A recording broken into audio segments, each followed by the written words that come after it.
दोस्तों मैं दीपांशु स्वागत करता हूं आपका सीजीपीएससी व्यापम में एक बहुत ही शानदार और पॉजिटिव न्यूज़ के साथ। जी हां दोस्तों, राज्यपाल ने जो आरक्षण मुद्दा है छत्तीसगढ़ में उस पर जो है बहुत ही गंभीर चिंता जताई है और ये चिंता आप लोगों के लिए बहुत ही पॉजिटिव न्यूज़ बन के आई है। साथ में बहुत ही महत्वपूर्ण उच्च शिक्षा विभाग में भी आरक्षण का असर दिखा और परिणाम ये हुआ कि उन्होंने अपनी प्रक्रिया रोक दी है। क्या है पूरा मामला देखेंगे। साथ में लेखापाल भी भर्ती, बहुत सारे लोग बोल रहे हैं कि कहीं ना कहीं लेखापाल भर्ती निकली है और ये जो है एमपी व्यापम में निकली है। क्या है पूरा मामला देखेंगे, तो जल्दी से चलिए बिना किसी देरी की वीडियो को स्टार्ट करते हैं।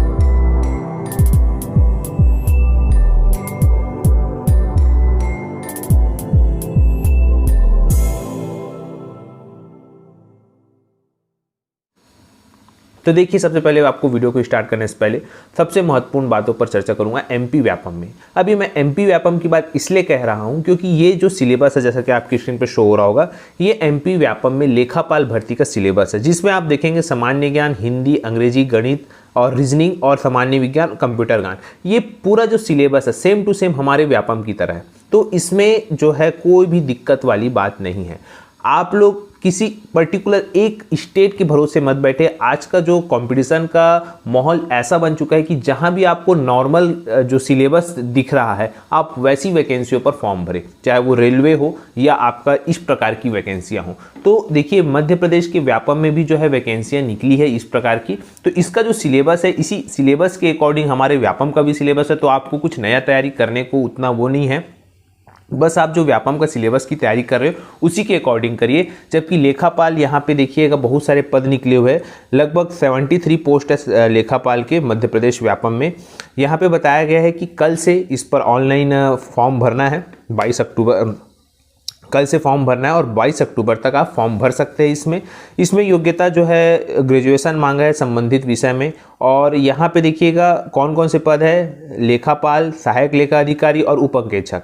तो यहाँ पे पूरा का जो तीनों का सिलेबस है वो यही है। आयु सीमा की बात करें तो आयु सीमा जो है मिनिमम है 18 वर्ष, मैक्सिमम है यहाँ पे 40 वर्ष। लेकिन आप सभी जानते हैं कि जो मध्य प्रदेश के मूल निवासी उनको कुछ ज़्यादा ही छूट मिलेगा, क्योंकि जिस प्रकार से हमारे छत्तीसगढ़ में मिलता है वैसी। लेकिन अगर आप 40 वर्ष के हैं, अगर आप छत्तीसगढ़ के निवासी, तो भी आप वहाँ फॉर्म डाल सकते हैं। साथ में जो है 2 पेपर होगा, एक पेपर 1 होगा जिसमें मैंने आपको सिलेबस बताया। पेपर 2 आपको जो संबंधित विषय है आपका उस पर जो है 100 नंबर का रहेगा। इस प्रकार से 200 नंबर के प्रश्न होंगे। तो और इसकी जो परीक्षा है वो आपकी 18 नवंबर और 19 नवंबर को होगी।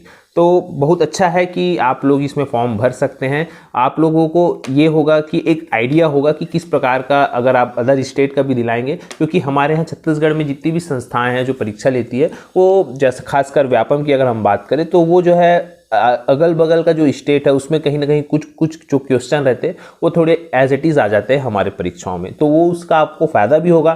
साथ में आपको एक तैयारी में लगे रहेंगे तो जाहिर सी बात है जब भी हमारे यहाँ छत्तीसगढ़ में भर्तियाँ निकलेगी तो वो आपको फ़ायदा होगा। तो इस वजह से जो लेखापाल वाले हैं, आप लोगों के लिए भी जो अवसर है वो बहुत कम मिलते हैं। लेकिन अगर ये अवसर आप लोगों को मिला है एमपी में तो आप बिल्कुल उस पर अप्लाई कर सकते हैं, क्योंकि सिलेबस को मैंने आपको बता दिया है। और आप एमपी व्यापम की वेबसाइट पर MPP भी लिखेंगे तो आप वहाँ पे जाके डायरेक्ट फॉर्म भर सकते हैं। तो आप लोग बिल्कुल इस पे अप्लाई करिएगा। रही बात, बहुत सारे लोग बोल रहे हैं कि हमारे यहाँ छत्तीसगढ़ में कब आएगी भर्तियाँ, तो भाई जब तक ये आरक्षण का मामला कंप्लीट नहीं होगा, कंप्लीट का कहने का मतलब ये है कि देखिए अगले साल चुनाव है और जाहिर सी बात है सरकार को अब अगला साल चुनाव है तो भर्तियां तो निकालने, जाहिर सी बात है जब वो भर्तियां निकालेंगे तो ये आरक्षण का मामला खत्म करना ही पड़ेगा। अब आरक्षण का मामला इतने जल्दी तो खत्म होगा नहीं, क्योंकि ये चीज़ें पूरी कोर्ट पे डिपेंड करेगी। तो सरकार को कहीं ना कहीं दोनों के बीच का रास्ता निकालना पड़ेगा, तभी जो है पूरी भर्तियां भी होंगी। और जाहिर सी बात है कोई भी गवर्नमेंट ये बिल्कुल नहीं चाहेगी कि चुनावी वर्ष में वैकेंसियाँ ना निकले, क्योंकि ये सिर्फ 1 साल बचा है और 1 साल भी नहीं, मात्र 8 महीने बचे हैं।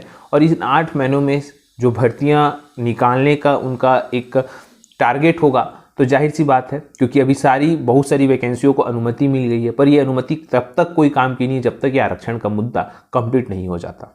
इसी पर जो है राज्यपाल ने जो है चिंता जाहिर की है। जैसा कि आपकी स्क्रीन पे शो हो रहा होगा, या बताया गया है कि जो हमारी राज्यपाल है छत्तीसगढ़ की, उन्होंने कहा है कि मुख्यमंत्री जी और मुख्य सचिव से इस पर चर्चा भी की है कि भाई आप लोग क्या कर रहे हैं, 32% आरक्षण के स्थान पर 20% मिल रहा है अनुसूचित जनजाति को इस संबंध में। तो उन्होंने इस पर एक पॉजिटिव चीज़ है कि भाई जब राज्यपाल ने ही कहा है कि हम इस पर जल्द निर्णय लेंगे, तो जाहिर सी बात है जब शासन और राज्यपाल मिल के ये सब काम करेंगे तो ये काम सारी जल्दी होगा, चाहे वो नया बिल पास करने के बारे में हो या कुछ भी हो। फिलहाल ये एक तो खबर थी राज्यपाल से संबंधित, लेकिन यही आरक्षण के कारण जो है उच्च शिक्षा विभाग या तकनीकी शिक्षा विभाग में जो है इंजीनियरिंग की काउंसिलिंग को रोक दिया गया है, यही आरक्षण के मामले के कारण।